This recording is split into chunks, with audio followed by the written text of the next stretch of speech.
నమస్కారం city news కి స్వాగతం. ముందుగా ముఖ్యాంశాలు.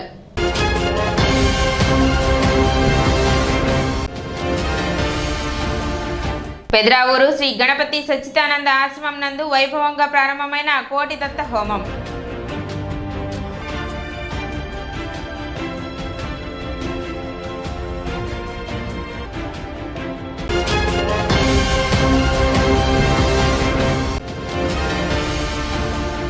ఎమ్మెల్సీగా ఆలపాటి రాజేంద్ర ప్రసాద్ విజయాన్ని కాంక్షిస్తూ పట్టణంలో జోరుగా జరుగుతున్న ఎన్నికల ప్రచారం.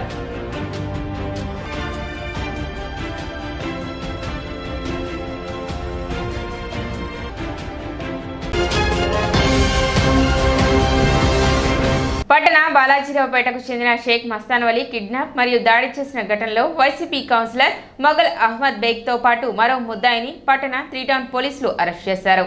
శనివారం 3 టౌన్ పోలీస్ స్టేషన్లో ఏర్పాటు చేసిన విలేకరుల సమావేశంలో 3 టౌన్ సీఐ రమేష్ బాబు తెలిపిన వివరాల మేరకు పట్టణ మార్కెట్ ఏరియాలో టింబర్ డిపో నడుపుతున్న బాలాజీరావుపేటకు చెందిన షేక్ మస్తాన్ వలీకి ఆ ప్రాంత కౌన్సిలర్ మొఘల్ అహ్మద్ బేగ్కి స్నేహం ఉందని, ఈ క్రమంలో ముద్దాయి అహ్మద్ తనకు ఉన్న ఆర్థిక ఇబ్బందులు, డబ్బు మీద ఉన్న వ్యామోహం కారణంగా పలుమార్లు షేక్ మస్తాన్ వలీని డబ్బులు ఇవ్వాలని కోరగా మస్తాన్ వలీ దానికి నిరాకరించడంతో మస్తాన్ వలీపై ద్వేషం పెంచుకున్న అహ్మద్ ఎలాగైనా మస్తాన్ వలీ వద్ద నుండి డబ్బులు తీసుకోవాలని నిశ్చయించుకొని గుంటూరుకు చెందిన మరో 3 కలిసి పథకం ప్రకారం మస్తాన్ వలీని కిడ్నాప్ చేయడంతో పాటు చిత్రహింసలకు గురి చేశారని, వారి చెర నుండి బయటపడిన మస్తాన్ వలీ ఇచ్చిన ఫిర్యాదు మేరకు విచారణ చేపట్టి ముద్దాయిలు అహ్మద్, రెహమాన్ను అరెస్ట్ చేసినట్లు తెలిపారు. ఈ ఘటనలో మరో 2 నిందితులు పరారీలో ఉన్నట్లు తెలిపారు. వారి గురించి గాలింపు చర్యలు తీసుకున్నట్లు చెప్పారు. నిందితుల వద్ద నుండి నేరానికి ఉపయోగించిన తార్ కారును స్వాధీనం చేసుకున్నట్లు చెప్పారు. ఈ కేసులో పురోగతి కనపరిచిన సిబ్బందిని సిఐ రమేష్ బాబు అభినందించారు. 5వ తారీఖు సాయంత్రం ఎట్ 6:30 ఆ ప్రాంతాల్లో జరిగిన సంగతులకు గాను ఈ రోజున crime number 31/25 under section 137 class 2, 109 class 1, 308 class 2, red with 35 BNS కేసులో, అంటే దీంట్లో ఏంటంటే ముఖ్యంగా కిడ్నాప్, అబ్స్ట్రక్షన్ చేయడం, అలానే అటెంప్ట్ మర్డర్ కోసము ఒక వ్యక్తిని తీసుకొని 4 వ్యక్తులు కలిసి అతన్ని ఇక్కడ మన కట్లడితి దగ్గర మస్తాన్ వలీ అనే అతన్ని తీసుకుంటారు, ఎక్కించుకుంటారు. ఒక థార్ వెహికల్ తెచ్చుకుంటారు. ఆ థార్ వెహికల్లో పథకం ప్రకారము ఫస్ట్ హుమాయూన్ క్రిస్టీ, అదేవిధంగా అహ్మద్ బేగ్ వీళ్ళిద్దరు కలిసి ఒక అతను డ్రైవర్గా ఉండి ఒక అతను పక్కన కూర్చొని ఈ మస్తాన్ తోటి మాట్లాడడం, నువ్వు నాకు డబ్బులు ఇవ్వాలని చెప్పి అని అతను అడగడం, అతను ఇప్పుడేం డబ్బులు ఎప్పుడో జరిగిపోయింది కదా, ఇప్పుడేం లేదని చెప్పి చెప్పడం, అతన్ని ఫోర్స్గా ఎక్కించుకోవడం. ఆ తర్వాత వీళ్ళు పథకం ప్రకారం ఊహించిన విధంగా ఆలపాటి బ్రిడ్జి దగ్గర అవతల భాగంలో మేము వీళ్ళని పికప్ చేసుకోగానే మీరు సపోర్ట్ రావాలని చెప్పి ఇంకొక హైదరాబాద్ అనే అతన్ని, అట్లానే రెహమాన్ అనే అతన్ని 4 కలిసి ఎక్కించుకొని ఇక్కడి నుంచి నేరుగా నందివేలికి వెళ్తారు. నందివేలి నుంచి కొలకలూరు, అట్లానే స్ట్రైట్కి వెళ్ళిపోయి ఉప్పలపాడు దగ్గర ఎక్కేస్తారు. అక్కడ ఒక పెట్రోల్ బంకులో ఆయిల్ కోసం 5,000 రూపాయలు ఫోన్పే కొట్టించుకుంటారు. ఆ ఫోన్పే ద్వారా ఆ బండి ఏదైతే థార్ వెహికల్ తెచ్చుకుంటారో ఆ థార్ వెహికల్లో ఆయిల్ కొట్టించుకోవడం. అక్కడి నుంచి నేరుగా విజయవాడ వెళ్తారు. విజయవాడ నుంచి భవానీపురం వెళ్తారు. భవానీపురంలో ఒక 2,000 రూపాయలకి మందు తీసుకుంటారు. ఒక అదే వెహికల్లో ఉన్నోళ్ళు దిగి వాళ్ళు తాగడానికి మందు తీసుకొని అక్కడ కూడా ఫోన్పే చేసుకోవడం. అక్కడి నుంచి మళ్ళీ భవానీపురం నుంచి మళ్ళీ వెనక్కి తిరిగేసి మళ్ళీ నేరుగా బాలాజీరావుపేటలో ఉన్నటువంటి ఈ మస్తాన్ వాళ్ళ ఇంటి దగ్గర అతన్ని తోసేసి అక్కడి నుంచి పారిపోవడం జరుగుతుంది. ఆ వెహికల్ని వాళ్ళ వెంట తెచ్చుకున్న వెహికల్ వెంట తీసుకొని వెళ్ళిపోతారు. వాళ్ళు వెళ్ళిపోయిన తర్వాత మాకు 11:30 ఆ ప్రాంతాల్లో ఇన్ఫర్మేషన్ అందుద్ది. దాని మీద ఎవరైతే బాధితుడు ఉన్నాడో మస్తాన్ని మేము ఎంక్వైరీ చేయడం, మాట్లాడడం, జరిగిన విషయం కనుక్కోవడం, దాని మీద కేసు రిజిస్టర్ చేయడం జరుగుద్ది. ఇందులోంచి మేము పోలీసులు కొడతారనే ఉద్దేశంతో వీళ్ళు పారిపోవడం జరుగుతుంది. 4 ముద్దాయిలు కూడా. అసలు A1 అహ్మద్ బేగ్ మాత్రమే చేశాడని చెప్పి తెలుసు, కానీ మాకు రిమైనింగ్ వ్యక్తులు ఎవరైనా కూడా తెలియదు. ఆ తర్వాత వీళ్ళు డిఫరెంట్ ప్లేసుల్లో తిరిగి లాస్ట్కి ఈ రోజున ఆ తారు వెహికల్లో A1 A2 రెహమాన్ అనే అతను అట్లనే అహ్మద్ బేగ్ ఇద్దరు కలిసి ఆ తారు వెహికల్లో ఇంటికి వాళ్ళు వచ్చినట్టు తెలిస్తే ఈ రోజున మా ఎస్ఐ గారు టీము వీళ్ళు వెళ్ళి వాళ్ళని పట్టుకోవడం ఈరోజు తీసుకొచ్చి వాళ్ళని రిమైండ్ చేయడం జరుగుతుంది. రిమైనింగ్ వ్యక్తులు హుమైన్ క్రిస్టియన్ అతని జాడ ఇంకా మాకు రాలేదు. ఇంకొక అతను ఇర్ఫాన్ అలియాస్ హైదరాబాద్ అంటారు, అతను కూడా ఇంకా మాకు ఇన్ఫర్మేషన్ రాలేదు. ఈ ఇద్దరిని కూడా త్వరలో అరెస్ట్ పెడతాము. మాత కస్తూర్బా గాంధీజీ 80వ ఆరాధన స్థానిక శ్రీ మహాత్మా సేవా సమితి ఆశ్రమంలో ఘనంగా నిర్వహించారు. ప్రపంచ పూజితులు మహాత్మా గాంధీజీ సహధర్మచారిణిగా భారతదేశ స్వాతంత్ర ఉద్యమంలో గొప్ప కార్యకర్తగా సేవలందించిన కస్తూర్బా గాంధీజీని నేటి యువత స్ఫూర్తిగా తీసుకొని సమాజ సేవలో పునీతం కాగలరని ఆశ్రమ నిర్వాహకులు వజ్రాల రామలింగాచారి ఆశాభావం వ్యక్తం చేశారు. గాంధీజీ సత్యం, అహింస, బ్రహ్మచర్యం, నిరాహార దీక్ష లాంటి సిద్ధాంతాలను అమలుపరిచిన సద్గుణాల రాశిగా రామలింగాచారి పేర్కొన్నారు. భారతీయులు ప్రతి ఒక్కరూ దేశభక్తి కలిగి ఉంటే ఆ మహనీయులు ప్రసాదించిన ప్రజాస్వామ్యం పరిడవిల్లుతుందన్నారు. కస్తూరిబా గాంధీజీకి పూజలు చేశారు, తీర్థ ప్రసాదాలు అందజేశారు.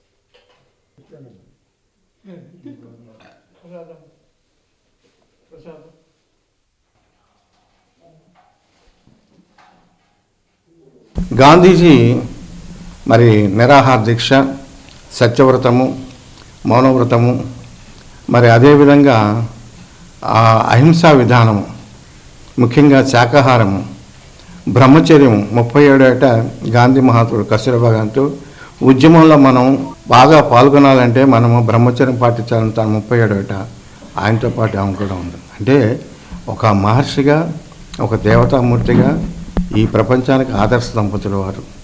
అటువంటి మహాత్మా గాంధీ యొక్క ధర్మచారిణిగా మాతా కస్తూర్బా గాంధీజీ ఆరాధన 80వ ఆరాధన ఈరోజు జరుపుకుంటున్నాము. ప్రతి మానవుడు కూడా మహనీయులను గుర్తుపెట్టుకొని ఆరాధన, జయంతి కార్యక్రమాలు తమకున్న దాంట్లో ఒక కొబ్బరికాయను కొట్టి 2 అరటిపళ్ళు పెట్టి వాళ్ళని స్మరించుకుంటే వాళ్ళ యొక్క అనుగ్రహం మనకు కలుగుతుంది. ఎమ్మెల్సీ కూటమి అభ్యర్థి ఆలపాటి రాజేంద్ర ప్రసాద్ ను అఖండ మెజారిటీతో గెలిపించాలని ఎంఆర్పీఎస్ నాయకులు ఉన్నం ధర్మారావు మాదిగ పిలుపునిచ్చారు. శనివారం పట్టణంలోని గౌతమ్ గ్రాండ్ హోటల్లో విలేకరుల సమావేశం ఏర్పాటు చేసి ఆయన మాట్లాడారు. రాష్ట్రానికి మంత్రిగా, నియోజకవర్గానికి శాసనసభ్యులుగా సేవలు చేసిన ఆలపాటి రాజేంద్ర ప్రసాద్ ని గుంటూరు, కృష్ణా జిల్లాల ఎమ్మెల్సీ అభ్యర్థిగా అఖండ మెజారిటీతో గెలిపించాలని, పరిపాలనపై అవగాహన, పట్టు ఉన్న ఆలపాటికి ఎమ్మెల్సీగా అవకాశం కల్పిస్తే అభివృద్ధికి బాటలు వేస్తారన్నారు. గుంటూరు, కృష్ణా జిల్లాలకు ఆలపాటి సేవలు ఎంతో అవసరమన్నారు. సంఘం రాష్ట్ర నాయకులు కూచిపూడి మోహన్ మాదిగ మాట్లాడుతూ ప్రజాక్షేత్రంలో ప్రజల పక్షాన ఎన్నో ఉద్యమాలు, పోరాటాలు చేసి ప్రజలకు అండగా నిలబడిన వ్యక్తి ఆలపాటి రాజేంద్ర ప్రసాద్ అని చెప్పారు. 2 జిల్లాల పట్టభద్రులు ఆలపాటిని గెలిపించాలని కోరారు. ఈ కార్యక్రమంలో ఆని రవీంద్ర, రావురి సతీష్, మాదిగ అభివృద్ధి సంఘం మండల అధ్యక్షులు ఉన్నం సన్నీ, ఉన్నం అనిల్ కుమార్, స్టాలిన్ తదితరులు పాల్గొన్నారు. ఈరోజు మరి ఎన్డీఏ ప్రభుత్వంలో ఎన్డీఏ కూటమి తరపున ఎంఆర్పీఎస్, బీజేపీ, తెలుగుదేశం, జనసేన బలపరిచినటువంటి ఎమ్మెల్సీ అభ్యర్థిగా ఆలపాటి రాజేంద్ర ప్రసాద్ గారిని నిలబెట్టారు. ఆలపాటి రాజేంద్ర ప్రసాద్ గారిని అత్యధిక ఓట్ల మెజారిటీతో మనం డిగ్రీ పట్టభద్రులు అందరూ కూడా మరి ఉపాధ్యాయులు అన్ని సమస్యలు ఎరిగినటువంటి నాయకుడు ఆలపాటి రాజేంద్ర ప్రసాద్ గారు. ఆలపాటి రాజేంద్ర ప్రసాద్ గారిని అత్యధిక ఓట్ల మెజారిటీతో గెలిపిస్తే వారి పరిపాలన మరి పట్టభద్రులకు కానీ ఈ 2 జిల్లాలలో ఉన్నటువంటి మరి ప్రతి ఒక్కరికి ఆయన పరిపాలన అంటే ఏమిటనేది గతంలో చూపించినటువంటి విధానమే ఇప్పుడు పట్టభద్రుల ఉద్యోగాల విషయంలో అప్పుడే అయితేనేమి, అలాగే వాళ్ళ ఎడ్యుకేషన్ విషయంలో అయితేనేమి, మరి టీచర్స్ల యొక్క మరి నియామకాలు అయితేనేమి, రాజేంద్ర ప్రసాద్ గారు వారు పెద్ద మనసుతో మరి ప్రభుత్వంతో పోరాడి అటు కేంద్ర ప్రభుత్వంతో కానీ రాష్ట్ర ప్రభుత్వంతో కానీ సఖ్యతతో ఉన్నటువంటి నాయకుడు ఆలపాటి రాజేంద్ర ప్రసాద్ గారు. వారు మరి పట్టభద్రులందరికీ న్యాయం చేసే క్రమంలో ముందుండే నాయకుడు, వారిని గెలిపించుకుని ముందంజలో ఉండాలని చెప్పి ఈ 2 జిల్లాల పట్టభద్రులు ఎమ్మెల్సీ అభ్యర్థిగా ఆల్పాటి రాజేంద్ర ప్రసాద్ గారిని గెలిపించాలని మరి ముఖ్యంగా తెలియజేస్తూ ముగిస్తూ ఉన్నారు. ప్రజాక్షేత్రంలో ఎన్నో పోరాటాలు చేసి ఎన్నో ఉద్యమాలు చేసి ప్రజల పక్షాన నిలిచిన మనిషి. ఆయన్ని మనం గౌరవించుకోవాలి. ఆయనకు వచ్చినటువంటి ఈ అవకాశాన్ని మనకొచ్చిన అవకాశంగా భావించి ఆయన్ని గెలిపించుకుంటే మనం గెలిచినట్టుగా భావించే వ్యక్తులుగా మనం ఉండి ఖచ్చితంగా కూటమి అభ్యర్థిని గెలిపించుకుంటేనే మనకి రానున్న రోజుల్లో భవిష్యత్తులో మంచి జరుగుతుందని మీరందరూ గ్రహించాలని చెప్పి సమాజం మొత్తానికి యావత్ పట్టభద్రులందరికీ అన్ని రంగాల్లో ఉన్న పట్టభద్రులందరికీ ఒకటే పిలుపునిస్తా ఉన్నాం. ఆలపాటి రాజేంద్ర ప్రసాద్ గారిని అత్యధిక మెజారిటీతో గెలిపించడమే మన ధ్యేయంగా, మన లక్ష్యంగా, మన ఆశయంగా తీసుకొని ముందుకెళ్లాలని చెప్పి కోరుకుంటా ఉన్నాం. కృష్ణా, గుంటూరు ఉమ్మడి జిల్లాల పట్టభద్రుల పీడీఎఫ్ ఎమ్మెల్సీ అభ్యర్థిగా పోటీ చేస్తున్న కేఎస్ లక్ష్మణరావు విజయానికి కృషి చేయాలని సిపిఎం నాయకురాలు రమాదేవి తెలిపారు. శనివారం తెనాలి వచ్చిన ఆమె చెంచుపేట ప్రజా సంఘాల కార్యాలయంలో విలేకరుల సమావేశం నిర్వహించారు. ఈ సందర్భంగా ఆమె మాట్లాడుతూ విద్యారంగంలో వస్తున్న సమస్యల పట్ల నిరంతరం చట్టసభల్లో ప్రశ్నించడంతో పాటు ప్రజానికానికి అవగాహన కల్పించడంలో లక్ష్మణరావు విస్తృతమైన కృషి చేస్తున్నారని, అటువంటి వ్యక్తిని గెలిపించుకోవాల్సిన అవసరం ఉందని, ఈ నెల 27న జరిగే ఎమ్మెల్సీ ఎన్నికలలో కేఎస్ లక్ష్మణరావుకు తమ ఓటును వేసి గెలిపించాలని పట్టభద్రులను ఆమె కోరారు.